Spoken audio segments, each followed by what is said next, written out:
Welcome to the Mark Cameron Show. We have conversations with people making their mark, discover how they do it, and what the future of their work is. My guest this week is John Ferguson. John's the managing partner of John Ferguson Leadership. We have a great conversation about career agility, three-horizon planning, and what you learn from meeting Billy Connolly. John's a good friend locally, and he's one of my favourite people to bump into whilst walking down by the sea. Enjoy the conversation. Cheers, John. Cheers. Thanks for the opportunity. Thanks. Wow. So we're here in Queensferry in your office, and such as it is. Nice views, though. Yeah, views of the trees down by the sea. Beautiful.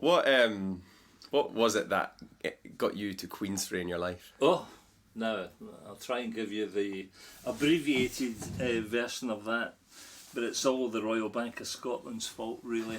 So. My wife and I are both from Ayrshire. Jan was a nurse working in Edinburgh. I was with the Royal Bank of Scotland in Edinburgh. And when we got married, I had left the Royal Bank and Jan and I went down to live in a place called Chipping Norton. Oh yeah. Which is in the Cotswolds, which is a gorgeous part of the world. And Jan worked in Oxford and I worked in London. And then we started to have kids, and we've got 3 beautiful girls, Amy, Rachel and Iona.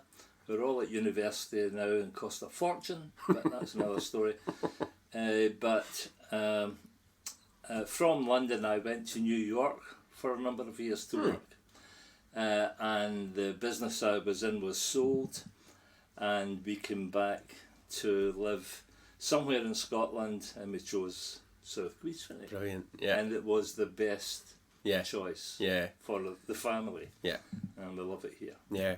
I really like Queensferry. I think it has the feel of folks who have got something in their life that they're really interested in and quite passionate about, but maybe they wanted to get out of the city feel, but be connected to things. So, we're near the north, we're near the airport, it's near it all. It's a beautiful place. The challenge is, my wife Jan will often say to me, look, you always wanted a house by the sea. You have a house by the sea. I say, this is not the bloody sea. It's an estuary. It's the Firth of Forth. Yeah. How can you compare the Firth of Forth to the Firth of Clyde? Yeah. There's no comparison. I saw a dredger this morning, though. It was beautiful. Up and down. Yes. Yeah. So you got into working with RBS and with banking. What drew you into the world of banking, or I would never, and people who listen to this who know me would say, John Ferguson, a banker? I don't think so. Actually, funny enough, I am a fellow of the Institute of Bankers, and my brother-in-law, who is a real banker, struggled through the banking exams to become a member. Right. And I was with the bank for about 3 years and was given the fellowship because of the work I was doing with the Institute, which grates somewhat in my brother-in-law. Yeah, wow. I didn't sit in any exam. How was Christmas? Yeah, was that right? Yes. Well, he still talks to me. I think my life has always been involved in training, learning and development, and leadership development for the past 25 plus years. And I was recruited into the Royal Bank as the head of management and leadership development. Right. So I was a non-banker. Yeah. But my role was, if you want to call it, a technical role in leadership. And they wanted an external person, not a banking person. Okay. And that's the way it worked. Yeah. And for you, had this area of learning and people and leadership, was it always an interest, or was there a moment where something clicked on for you? No. I mean, I started my career in maritime communications with a company that's now defunct called Marconi. Right. And Marconi had technical people all over the world involved in maritime communications, and I was one of those. But eventually you come to a situation where, are you always going to be a technical person for the rest of your life? And I reached that crossroads and decided that I wasn't going to be. I was going to be someone who trained the technical people. And then I became aware of another crossroads, which was, are you going to be a technical trainer for all your life? and I moved into training the managers of technical people, Right. then the leaders of technical people. So I've always been involved since then. Yeah.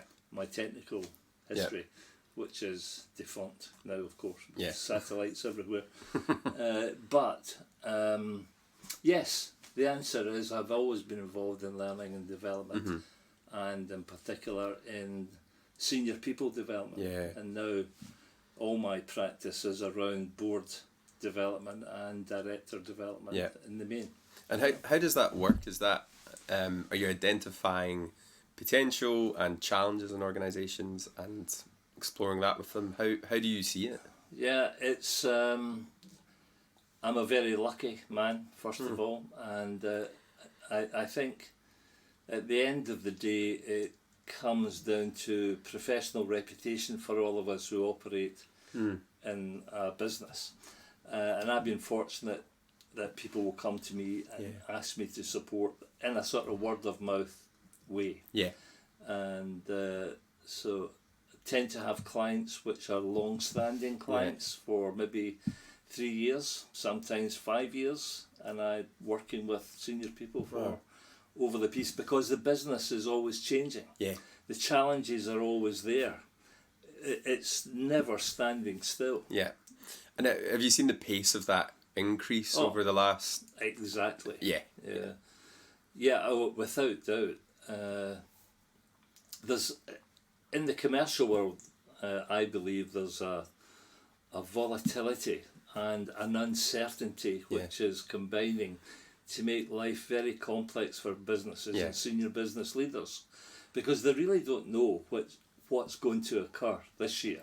Right. With the Brexit stuff and other things that are going around. But nevertheless, it's not just the political changes, it's the technological changes. Yeah. And it's not just the political and technological changes, it's the generational changes and the diversity aspects that are coming in now that are really challenging businesses to have a really good look in the mirror and to think about their purpose in a more serious way if they're going to survive. Yeah.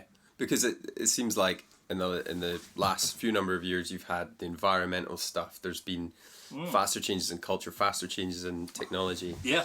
What kind of businesses seem to adapt to that, or can even get out ahead of some of that and get a lens for the complexity that works? Yeah.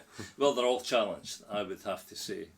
I do a lot of work in the drinks industry, and you know, the drinks industry in Scotland is famous for Scotch, of course. Yeah. And out of nowhere, from Boeing in the US, we suddenly find that there's increased tariffs impacting on their business, which they couldn't foresee. Right. But the smart drinks companies have built a heritage, I would call it, around their product. And their product and the reputation of their product is a global consideration. And some of the companies I work with, still in the drinks industry, cannot produce enough of their product. Yeah. Wow. Because whatever's produced is sold. Right. Because of that reputation. And because was this the transition where a lot of the brands were doing aged whiskies? Yes. But then they transitioned for a while to do more of a branded style whiskey because they almost couldn't keep up the supply of the aged stuff, and they need to redo it. And they're all involved in their own marketing considerations. Yeah. But the ones that I've witnessed make even stronger strides forward are more at the premium end of malt whiskey in particular. Yeah. And when a brand becomes associated with premium, and when it becomes associated with highest quality, then watch it go off the shelf. Yeah, yeah. And in fact, when you think about these brands, I don't want to get into the brands, but if you think about the brands, there is something about ownership of bottles, vintage bottles of whiskey, which are selling for 10, 20, 100,000 pounds. In fact, one of my clients was opening a new visitor centre and had commissioned bottles of their malt to celebrate the opening of the new visitor centre, Right. there was a queue of 200 cars What? waiting on the visitor centre opening, so they could be the ones that got the, Oh my goodness! the Right. special bottles. So Right. it's just smart marketing, Yeah. basically, at the end of the day. But Yeah. it's not without its challenges. Yeah.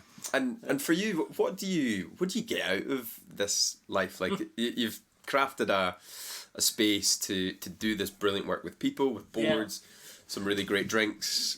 Well, you know, I'm very fortunate. I work cross-sector. I work in the drinks industry. I work in public sector, the NHS and government organisations. I work in pharmaceuticals.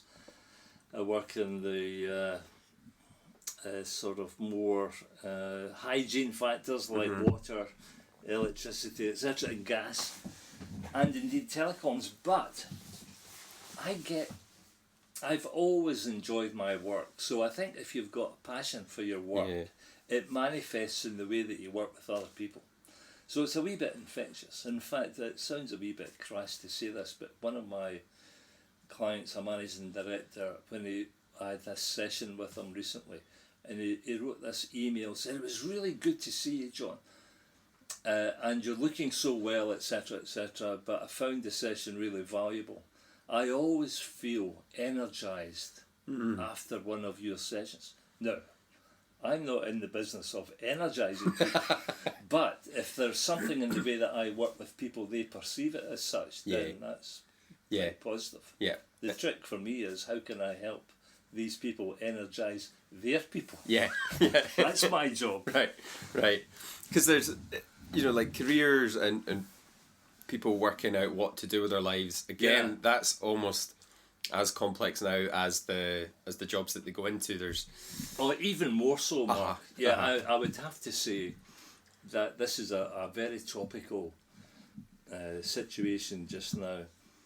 I mean, we know from our fathers and maybe even grandfathers that employment in days gone by was you were in a company and you stayed with that company for years. My dad did not understand me moving from Royal Bank to NatWest, for example. He said, "Why would you do that?" But the scenario we have now is, with the generations that are coming up, they don't have that loyalty.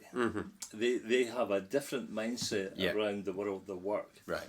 But what I'm finding especially interesting just now is the way people get into employment and progress perhaps in their chosen field, not necessarily in the same organisation, but they're progressing. But there's a bit of a professional technical specialism that's a passport for their progress. How does that work? Yeah. So if someone's decided to, let's say someone has decided that they've dedicated their life in neurosurgery. Yeah. So they want to be the best neurosurgeon, naturally. And their technical capabilities in a fast-changing world is their passport for future senior roles. Yes. Right. If they want to have a senior role, they're going to have to be really good at what they do. It's the same for everyone, I would say.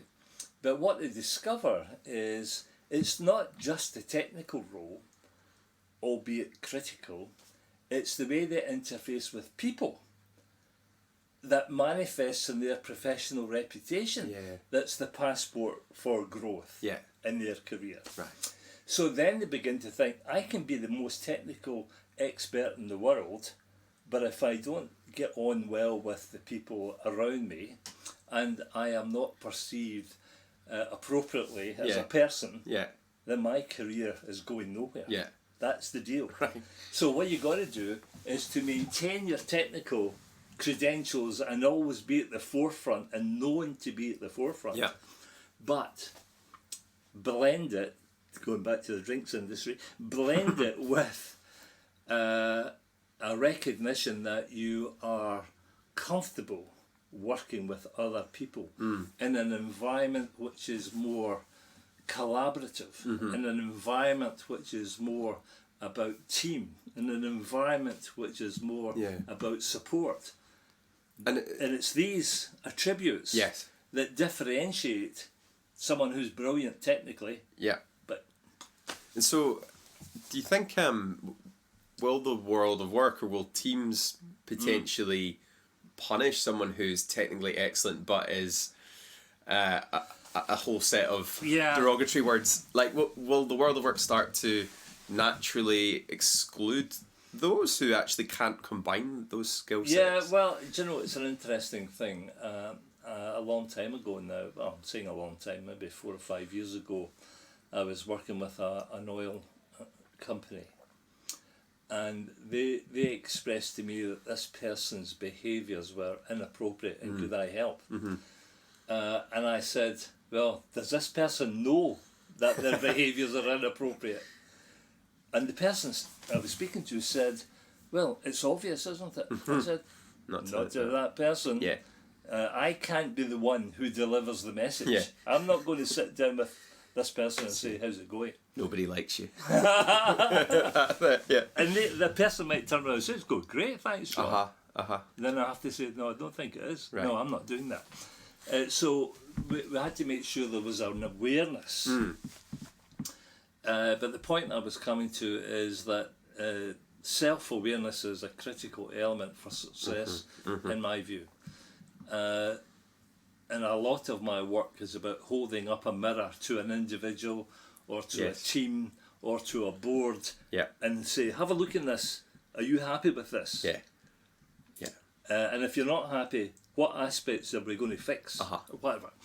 But for this particular individual, he was accused of being a bully, and getting into gender here, but his response was, people don't understand that I'm a passionate person, and they misinterpret my passion. That's why you're getting this feedback. Right. And you know, I tried to help this person, but essentially there was a lot of denial around this person. And he said, anyway, John, you know, when I'm at home and I'm an absolute pussycat. You ask my wife, she'll tell you. I said, well, let me speak to your wife. Did you phone up? I spoke to your wife. Yep. What did she say? Absolute pussycat. He's a bully. Right. So now we've got awareness to a level where this person's faced with, am I going to live my life being perceived as such? Right. Or am I going to live my life and enjoy it? By changing. Then it's that change that comes from awareness. Yes. No awareness, no need to change. Right. But anyway, you mentioned something earlier about careers. It's interesting when I reflect a little bit on my own career. When our eldest daughter was at school, she was asked about, what does your dad do for a living, in a group discussion? And she said, well, do you know, Dad, I was asked this today, and I don't know what you do. I know what your business card says, and at the time my business card said UK practice leader. So I was in charge of a UK team, in essence. She said, so the only answer I could come up with was, I know what my dad's business card says, and my interpretation of that is, I think he's practicing to be a leader. And you know, I said to her, you know, you're spot on. Aye. And I'll be the rest of my life practicing to be a leader. Because it's always evolving, isn't it? You know? But there's sometimes mystery around the roles, etc. And you were thinking through that in terms of people thinking about their careers and how to tweak it, you know, moving to that state of practice, and you say career planning is dead. Yes, I'm not fond of the word planning, because planning would suggest to me that it's almost like a project with a beginning and an end, and in between there's a series of activities you do. Right. God, career's not like that. You have to be absolutely agile to the context of a never-changing world. And making sure that you are fit for purpose for whatever's happening. And I've found that people have naturally a strong concentration on today. What is it I am paid to do? What role am I performing? How do I exceed in my performance today? Now, I applaud that because all of us need to perform now. Yeah. If we want to survive. If a business doesn't perform now, it dies. Yeah. If we don't perform now, then someone's going to have a performance management conversation with us. So it's important, but what I've noticed is the people who think in 3 horizons as opposed to the initial horizon, in my language, now is around horizon 1. Okay. So we know we've got to excel in horizon 1. Right. But if we're not learning from the work that we're doing and watching the trends, watching the intelligence, watching the important considerations for the future so that we can begin to adapt as opposed to plan, so that we can begin to adapt for Horizon 2 and more importantly Horizon 3, the strategic. So the Horizon 1 is the now, the present, the next review, the next bunch of stats. 2 is the... What's coming, what we're preparing for next year. Yeah. And 3 is the more strategic 3 to 5 years. Right, right. And it's a mistake to think that we have a strategic plan, the box is ticked. Right. I'm not with that. No. Because it's always moving. Yeah. And so the smart individuals and teams, what's the same for a team? Or for a board, an organisation, these organisations or these teams or this individual, if they are overly focused in Horizon 1, there's a risk for what's coming next year. There's an even greater risk that they're going to be out of sync for the future. Yeah. And so would people that you've seen do this well, are they having conversations regularly around this? What are the conversations that you have? I'll give you an example actually. Working again in oil and gas, and the CEO of the business I was having this chat as a woman, and she was saying to me, John, the challenge I've got is when I look round my board, I've got industry experts, is the expression she used. The people that are best in class are sitting here. But I've got to go to Houston in Texas and report about my North Sea asset for the business globally. And these people are so narrow in their thinking around their expertise today, they're not giving me the intelligence, the trends, the insights that they're picking up in the work that they're doing to inform me when I go to Texas to say, we are really hitting the numbers this year. But you know what? We've noticed these points about trends. We've noticed this intelligence coming through. We know this regulatory thing or whatever it happens to be, and we are mitigating against it for next year. That was her challenge, because her people were so deep into Horizon 1. And the task she gave me was make my people better 3 horizon leaders. And that was great work. Great, Because there's a professional pride associated with the technical whatever it is people are doing. Now I love that because there's ownership with that. But you can't be a senior person in whatever role without thinking about tomorrow and the future. That's the trick. If you get expert performance now, but preparing for the future in the same time, then you've got something. Right. I was hearing about Simon Sinek's new book. He was the guy who gave us the golden circle, the starting with why, and but he unpacked this a bit, saying there's the finite and infinite games that people play, and the business could be in a finite game, which is that Horizon 1, what's coming up next year, and you set the game with a start, middle, end. Fine. You know when you win. That's it. Right, fine. Right. But then how do businesses go to that infinite game where you're in a much bigger story, and unpacking what's possible in organisations when they start to do that? So he looks at, say, Netflix and say, why is the biggest media entertainment platform in the world, and they don't own, they don't have a studio, or Amazon never had a shop, and Uber never had a car. Exactly. It's wonderful stories, yeah, isn't it? Yeah. What is it that what's that mindset that gets people into the next place? I think for me it's a Three Horizons stuff. Because they are smart around optimizing now, but got their eye on next year and the years ahead. Yeah. And I think that's why I'm not sure about the word planning. I think this agility is the key to it. So good. It's about the intelligence now that you are receptive to in a way that informs you in a competitive market for what's coming. Right. If you're just doing the way you've always done it, as many people have said, don't be surprised if we get what you did yesterday. And there's this time with some of that idea thing, there's things to have said that haven't been said, things to be done that haven't been done. I love that idea.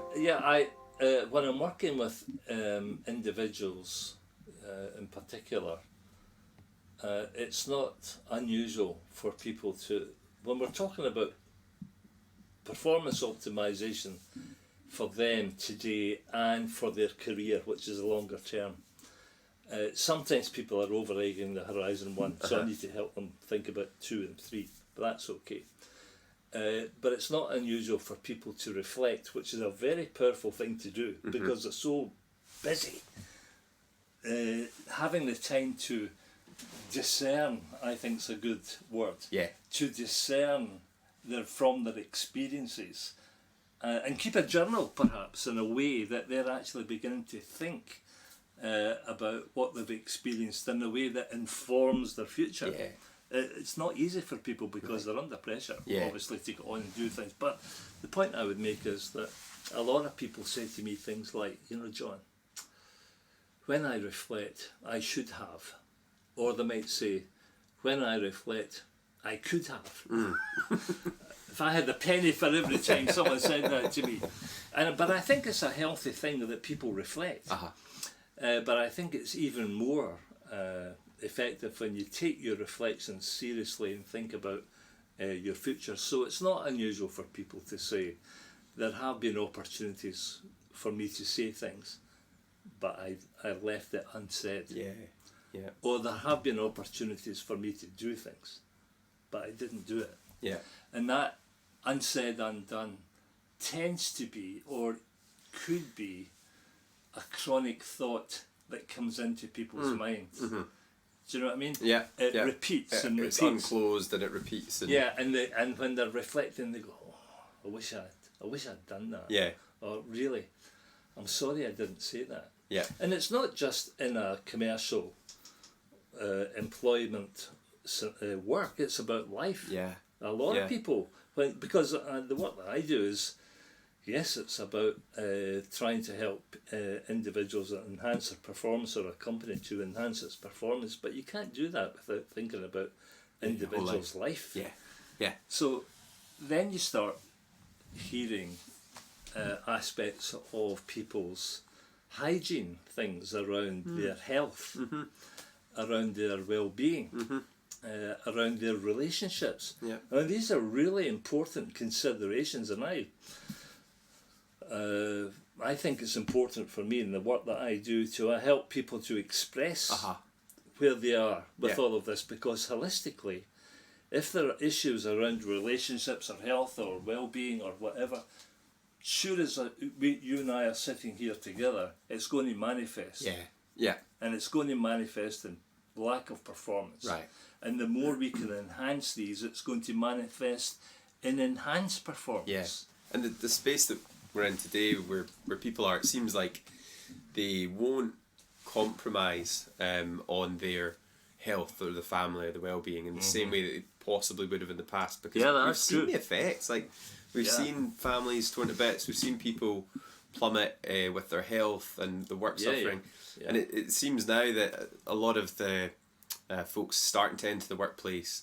It's tighter boundaries. It's higher values on the health and well-being elements. Yes, because of course. they say, I won't compromise on that because they get the wholeness thing. Yeah, it's ownership for their life, I think. And I think that's really important. And, you know, when I'm talking to an individual about leadership, effectiveness, I'm not going to stray away from the fact that it's a more holistic thought process around them. But it goes back to what we were talking about earlier. Some people want to stay in the technical area. It's not as simple as that. You've got to start thinking broader.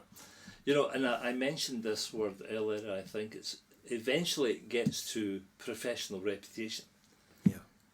You know, if someone says to me, "Give me the key to optimize," I will say, you have to be aware of how you're perceived. I mean, we're approaching Rabbi Burns' time, aren't we? And he had this beautiful expression around the gift to see myself as others see me. I can't express it in the Scotch word, I'm ashamed to say. But there is something really important about being able to discern how other people see you. And then learning from that and doing something about it. I think that's a really powerful thing to do. But if you don't mind me telling you a hopefully quick story, but I mentioned that I worked, I'm linking it to professional reputation. But I worked in New York for a number of years, and if you had said to me a number of years ago, "Tell me, John, what's your perception of Billy Connolly?" I would have probably said, you know, he's quite a funny guy. But I'm not sure, he's a wee bit OTT and he swears all the time, and he's just not my cup of tea. Too crass for my granny. That's what I would have said. So I'm in New York, and I'm coming back to my apartment one evening, and you know, New York, there's got these steam under. You see steam coming out. The whole city feels like it's alive. Pipes. And one of the valves associated with this blew up, and it was one almighty explosion. And the police got very excited about it. They didn't know what caused the explosion. They were pushing people away. And at that time, my wife was back in Edinburgh, and I thought, I'm just going to phone home just to make sure my wife, in case it comes up on the news, there's been an explosion in New York. So I'm making this call, and I was aware that someone was beside me. And I just turned. I'm not joking, it was Billy Connolly. And, you know, that's great. I'm shaking his hand because he had a Scottish accent. And I'm saying, "How you doing, Billy? It's lovely to see you." And my wife naturally says, "Who are you talking to, John?" I said, "I'm actually speaking to Billy Connolly." I don't know if Billy Connolly will ever hear this, but he'll remember this, I hope. But anyway, I said to John, "I'm actually speaking to Billy Connolly." And she said, "Of course, that'll be right." And he knew that would be the response. He said, "What's your wife called?" I said, "Jan." "Let me speak to her." And he took the phone, and you know, he said something that I won't forget, because he said, "Hello, Jan, it's Billy here. Just to let you know that your husband is perfectly safe and sound." He gave me the phone back, I shook his hand, and off he went. So, now you ask me, what's your perception of Billy Connolly? He's a gentleman. He's an absolute gentleman who knew in the moment what was appropriate to say. I mean, he could have taken the phone and said, "I'm Billy Connolly, am I great?" or anything. No, he was talking about the safety of you could see it in me. your head. And I just think he's a beautiful man. But that's the thing about professional reputation. Unless you experience it, you can make it up. So we could have views of all the political people in the news just now, or anything to do with what's topical. And we will have a view on the reputation of these people. It's not based on fact. It's not based on our experience. Highly our perception of them, and it's dangerous. And I find that this works a lot in the world of work. Because people will make up their perceptions of individuals, which can be far Right. from reality. Yeah. So they And it take can be dangerous. a million possible comments about an individual, or 50 thoughts they've had about them, they dial it down to one sentence. Well, it's not just... They're a bit like this. Exactly. And it's not just individuals. Yeah. It's teams. Yeah. Oh, that HR team, they are blah, blah, blah. Right. Or that finance team, they are... You know what they're like. It's typical of the language. You know what they're like. Yeah. You'll be waiting a while for my response. Yeah. And this to be from 15 different people. It's nothing like reality. That's the dangerous thing. Yeah. So my sense is, when I'm working with senior people, and I'm asking questions about their professional reputation, and sometimes I use tools to try and help raise this a bit in their awareness. And it's not unusual for people to say to me, I had no idea, John. That's what they say. I had no idea people thought that. Yeah. Right. And I'll say, well, I'm glad you know now, but what are you going to do about it? Yeah. You know? Because it's I find when you've got these big characters punting out their political leadership or in organisational leadership, you get this feedback from people, which is, often it is that generalised or quite distorted view of what the person could be like. Correct. But it's curious, as the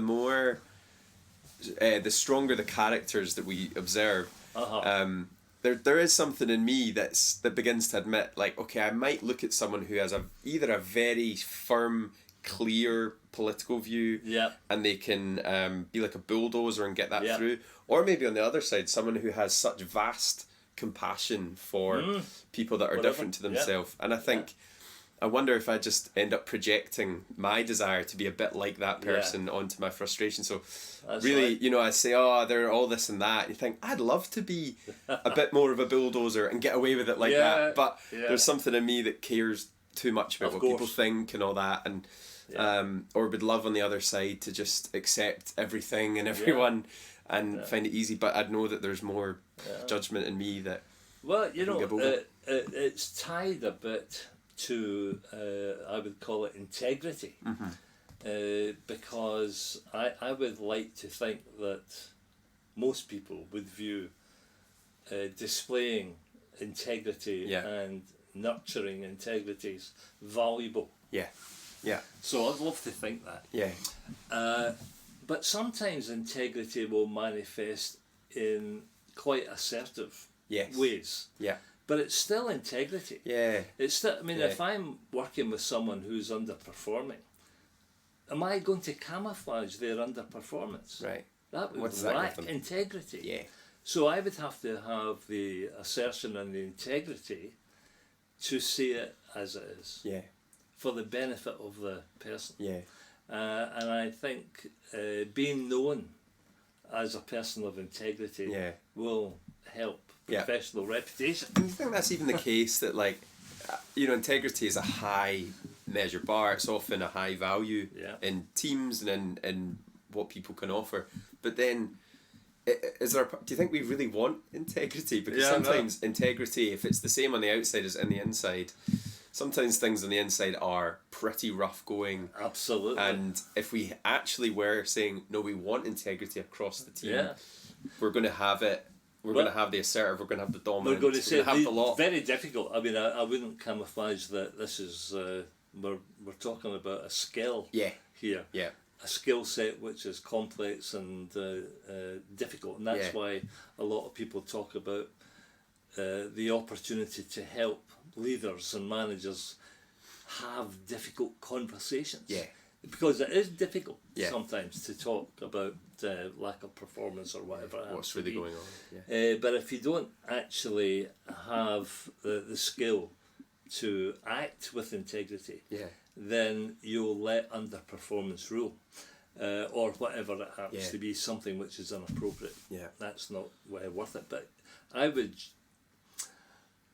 venture, Mark, that if you and I did a poll on the top 100 companies, you'll find in their values integrity. Yeah. It's always there. Yeah. In some shape or form, Aye. it will say, we value integrity. What do you think it means when? What do you think it actually means when people are saying that? Yeah, You know, well, we can understand it at a level, a fairly base level, because integrity implies truth. Yeah. It implies almost a way of working which is of a base truth value. Yeah. So we all want that, don't we? Yeah. Value, these are important characteristics, but the transfer of a value into operational day-to-day language is where the challenges are, because the people that are being measured for integrity tend to be leaders, tend to be senior managers, tend to be managers, tend to be supervisors. It's a tough gig being a supervisor and a manager and a senior manager, I can tell you. Right. So these people need a lot of help to understand what does it mean to act with integrity. Yeah. And then what does it mean? How do you even measure? How do you measure integrity? Exactly. And how do you act on that? Oh yeah, exactly. Especially But you know, if there was a what's the term I'm trying to find here? A sort of golden thread through this conversation. The golden thread that I see is about behaviours and having the strength of blending technical and leadership and people capabilities for success, and how we measure success. Yeah.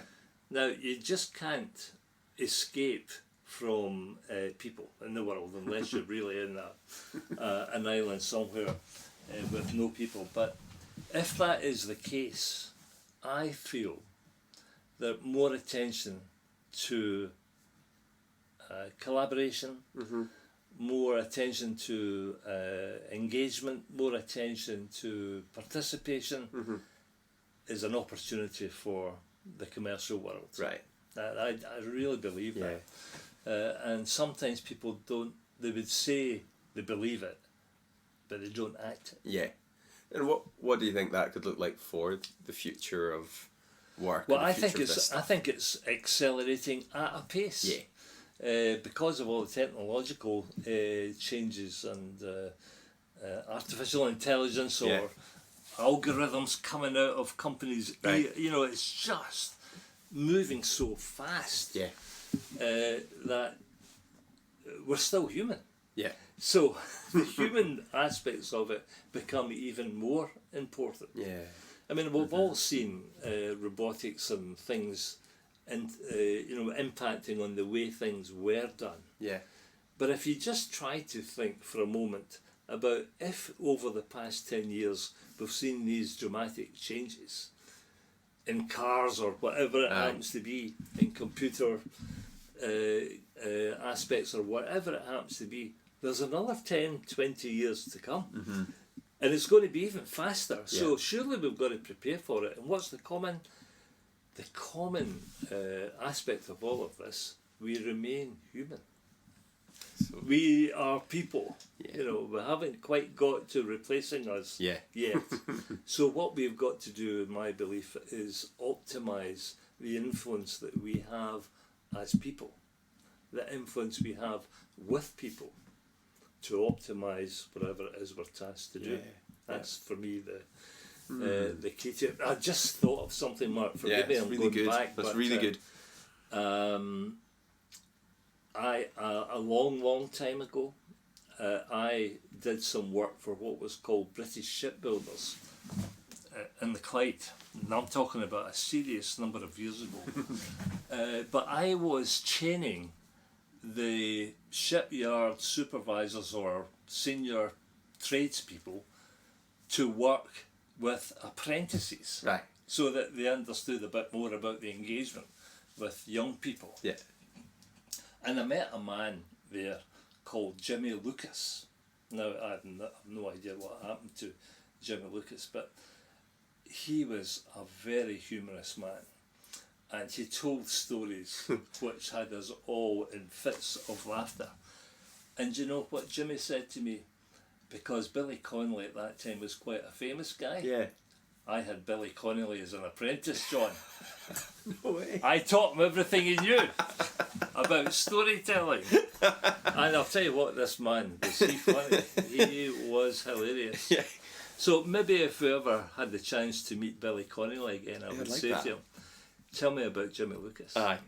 Because that's it, isn't it? It's like the role someone can play But in it's, a life. it's the impact. Uh-huh. Because, I mean, I've read a few of Billy Connolly's books over the past year or so, and he likes to talk about his time in the shipyard. Wow. But what he concentrates on in a way is the influence of the people around him Yeah.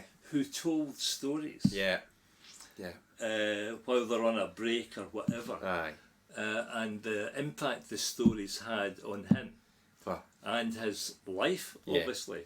That's so good. That's going to be the interesting thing, that it's like, how do we keep those spaces where you get the master shipbuilder and the apprentices and they're Yeah. gathering round the lunch break, Yeah, and yeah, tell the stories. stories are coming round, Yeah. and then that's what sticks with your Billy Connolly's. Yeah, I mean, I Coming out now. think these are important. Yeah. And you know, when we think about the world of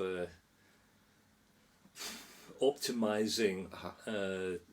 people in business, and whether they're managers or not, people want to relate. It's not death by PowerPoint on a series of Yeah. points. Yeah. What's the context of this? Well, the context is you're working with people. It's relationship. So it's relationships, and Yeah. therefore, if you've got a story to tell that actually illustrates the point, Yeah. you're better telling the story, Yeah. Yeah. because they'll remember the story. Uh-huh. It's people connect to actual human experience, Exactly. don't they? Not just Yeah. the screens. Yeah. No. Gosh. Yeah. So maybe there's a role in the future for me to be a storyteller. I'm not sure, but I'll investigate. Yeah. that. Yeah. What would your what's your big hope for the future? No, as well, you've you seen know, the first aim, if you like, is always to enjoy the work I do. So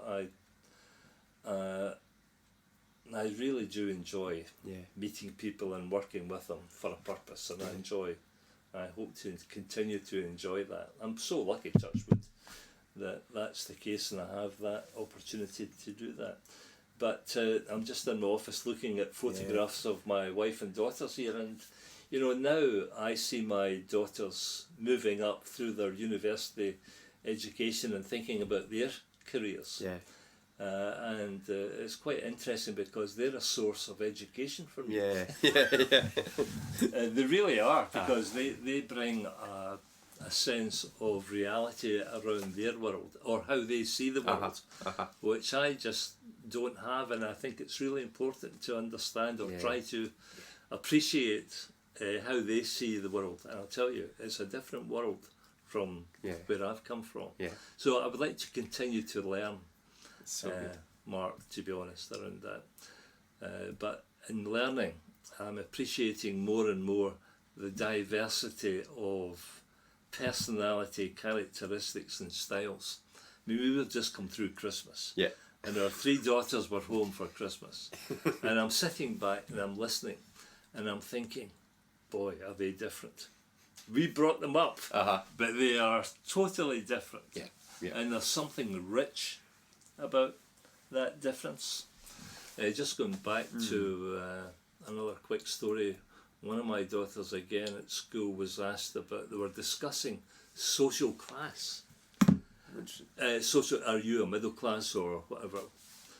And we were talking about it at dinner, and so she said, well, Mum, you know, what are we? And my wife said, well, we're a middle class family. And I said, I don't think so. You work for a living and I work for, we're a working class family. Right. And she turned around to my daughter and said, look, I married into working class. Okay, I know my place. I think there's something interesting about that. Working out the classes. And how can people connect with you, see what you're up to and what you're picking up? I've got a website, obviously, John Ferguson Leadership, and John at johnfergusonleadership.com. Great. Will get me anytime. Yeah. Great. And, if I can help anyone, I'll be delighted. Yeah. If they want a story, I'll tell them a story. I'll for a few more of those. Thanks so much, John. Mark, it's been an absolute pleasure, and I'm sorry that I feel as if I've prolonged the conversation selfishly around me. It's lovely. It's And, really great hearing that. Normally in my work, I don't get the chance to talk about myself. I want whoever's in front of me or whoever to talk, not me to talk. Oh, it's lovely hearing Thank it. you so much, Mark. Thank you. Cheers. And you made it so easy. Well Good. done. This is great. Well, thanks so much for joining the conversation, and do check John out on his website. If you enjoyed the show, please subscribe, like it, share it, let other people know about what we're talking about. The music was cut together by Sam Gallagher. The images were by Melody Joyco, and we recorded this in Queensferry.